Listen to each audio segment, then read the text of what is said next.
Hello. All right. We've covered a lot of bands on the channel. Everyone from Kiss to Kiss. So we're gonna give the Maiden fans out there something to chew on. Today I'll be giving my thoughts on the new Bruce Dickinson single called "Rain on the Graves." I think this is the second single from Bruce's upcoming solo record called "The Mandrake Project."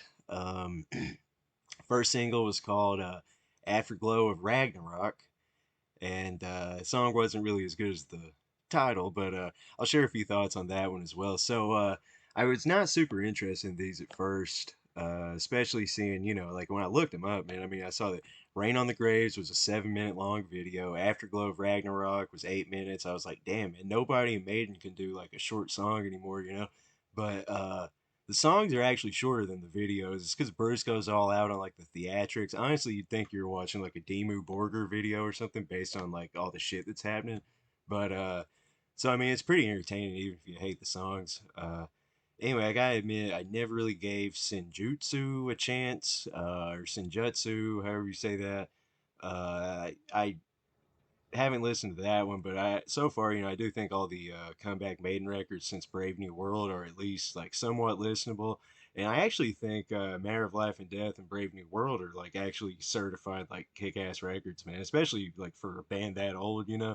I like those records quite a bit. I just never really listened to them because when I'm in the mood for Maiden, I go for the first seven. If you're a Paul Diano guy watching the video, sorry. I know it's real fashionable on the internet to only enjoy the first two Maiden records, but I think every single 80s Maiden record is killer. But when it comes to 2000s and beyond, I mean, Maiden are at least fairly consistent. I'll give them that. They've been kind of settled in this quasi prog mid-paced long song thing for a while. So I mean, if you're into that, you'll at least like somewhat like the new Maiden, new Maiden material. This new Bruce stuff is kind of in that area, but with less prog, more of a heavy metal feel. Now, maybe Maiden shifted styles on Senjutsu.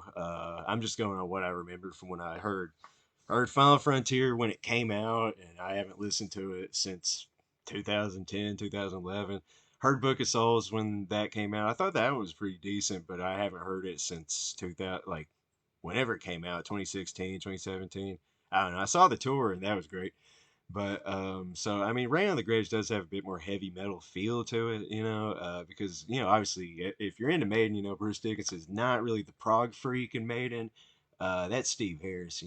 Now obviously I know Bruce is into Jethro Tull and fucking Vandergraaf Generator, all that shit. But Harris is, his favorite band's Genesis. We know all that. Which hey, good for him. I love Genesis. But this song could benefit from it actually could benefit from Steve Harris and Nico McBrain's contributions because then you'd have a somewhat adequate heavy metal song on a Maiden record, and it wouldn't be 17 minutes long. So yeah, I mean, I do like this more than the new Judas Priest song, Crown of Horns, because there's nothing in this song that made me cringe or anything. I mean, it's an adequate, somewhat lethargic, but still, serviceable Bruce solo track. I mean, if you're a real Maiden freak who's checked out the Bruce solo records, I don't think this is as good as anything on Accident of Birth or The Chemical Wedding, but it's better than the new, Judas Priest song. So there's that. Other Bruce song, other new single from like a few weeks ago, Afterglow of Ragnarok. Not really my thing. I listened to it a couple times as well. Thought the chorus sounded just really modern, kind of silly, man. In fact, that modern style of production hurt the new Priest track as well. Not that I'm expecting like Archgoat, Beharit, black metal, fucking production style on anything by big arena bands, but I mean, even Brave New World sounded more organic and ballsy than like a lot of the records coming out now by like these bigger types of bands. But I'll still check out the record at some point. It's called the Mandrake Project. It's really been years since I even listened to solo Bruce, but like I said, I remember enjoying Accident of Birth and Chemical Wedding quite a bit. So it's not like Steve Harris's track record with British Lion, where pretty much all the shit sucks. But my main concern, really, I'm really just hoping Maiden brings that Somewhere in Time set list tour thing to Atlanta at some point this year, man. Because honestly, even if Bruce did a whole album with Kid Rock, I could live with it. You know, as long as I can make it to a show on this Somewhere in Time tour. Might have to go to Charlotte because got to see it. I mean, it sucks driving to Charlotte, but you know, it's Somewhere in Time. They're doing Alexander the Great. That song rules. But anyway, I want to hear your thoughts on the new Bruce singles, and don't forget to subscribe.